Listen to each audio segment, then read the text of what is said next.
കൊല്ലത്ത് micro finance എന്ന പേരിൽ വൻ തട്ടിപ്പ് നടത്തിയ കേസിലെ പ്രതികൾ അറസ്റ്റിലായി എന്നാണ് ആ വാർത്ത. മറ്റൊരു സാമ്പത്തിക തട്ടിപ്പ് കേസിലെ പ്രതികൾ കൂടി ഇപ്പോൾ പിടിയിലാവുന്നു. ലോൺ തരപ്പെടുത്തി നൽകാമെന്ന് പറഞ്ഞ് പണം തട്ടിയ 3 പ്രതികളെയാണ് കൊട്ടാരക്കര പോലീസ് ഇപ്പോൾ പിടികൂടിയിരിക്കുന്നത്. സൂര്യഗായത്രി അതിന്റെ കൂടുതൽ വിശദാംശങ്ങളുമായി ചേരുന്നു. സൂര്യ, ഇതെന്താണ് സംഭവം? ഇതിപ്പോൾ പിടിയിലായ ആൾക്കാരുടെയൊക്കെ ഒരു പശ്ചാത്തലം എന്താണ്? ഇവർ എത്ര പണം ആരുടെയൊക്കെ കയ്യിൽ നിന്ന് തട്ടി?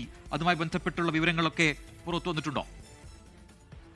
പ്രജിൻ, അതായത് കൊട്ടാരക്കര കേന്ദ്രീകരിച്ച് വലിയ തരത്തിലുള്ള സാമ്പത്തിക തട്ടിപ്പ് ഈ കഴിഞ്ഞ ഒരാഴ്ചയായിട്ട് അതുമായി ബന്ധപ്പെട്ടുള്ള പരാതികൾ കൊട്ടാരക്കര പോലീസിന് ലഭിച്ചു വരികയായിരുന്നു. അതിൽ നടത്തിയ അന്വേഷണത്തിലാണ് 3 പ്രതികളെ പോലീസ് ഇപ്പോൾ പിടികൂടിയിരിക്കുന്നത്. കൊല്ലത്ത് മൈക്രോ ഫിനാൻസ് എന്ന പേരിൽ വൻ തട്ടിപ്പ് നടത്തിയ കേസിലെ പ്രതികളെയാണ് പിടികൂടിയിരിക്കുന്നത്. ലോൺ തരപ്പെടുത്തി നൽകാമെന്ന് പറഞ്ഞാണ് ഇവർ ഈ പണം തട്ടിയിട്ടുള്ളത്. 4 പേരുണ്ട്. ആ 4 പേരിൽ 3 പേരെ ഇപ്പോൾ പോലീസ് പിടികൂടിയിട്ടുണ്ട്. ഒരാളെ ഇതുവരെയും കണ്ടെത്താൻ കഴിഞ്ഞിട്ടില്ല, ഒളിവിലാണ്. പലരിൽ നിന്നായി ഏകദേശം 3 ലക്ഷത്തോളം രൂപയാണ് പ്രതികൾ തട്ടിയെടുത്തതെന്നുള്ള വിവരമാണ് പോലീസിന് ലഭിക്കുന്നത്. തിരുവല്ല സ്വദേശികളായ രാജീവൻ, ഗിരീഷ് കുമാർ, അതുപോലെ തന്നെ ചെങ്ങന്നൂർ സ്വദേശി ഗോപകുമാർ എന്നിവരാണ് പിടിയിലായിരിക്കുന്നത്. കേസിൽ വിപിൻ ഭാസ്കർ എന്ന ഒരാളെ കൂടി പോലീസിന് ഇനി ലഭിക്കാനായിട്ടുണ്ട്.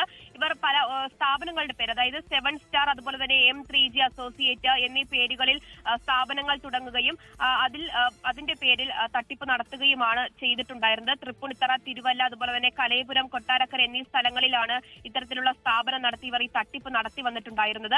ഈ മൈക്രോ ഫിനാൻസ് വഴി ലോൺ നൽകാമെന്ന് പറഞ്ഞ് ഏകദേശം 10,000 മുതൽ 65,000 രൂപ വരെ 9 പേരിൽ നിന്നായി ഇവർ വാങ്ങിയിട്ടുണ്ട് എന്നതാണ് ലഭിക്കുന്ന വിവരം. 5 ലക്ഷം രൂപ ലോൺ തരപ്പെടുത്തി നൽകാമെന്ന് പറഞ്ഞ ആലപ്പുഴ സ്വദേശിയിൽ നിന്ന് 55,000 രൂപ വാങ്ങി.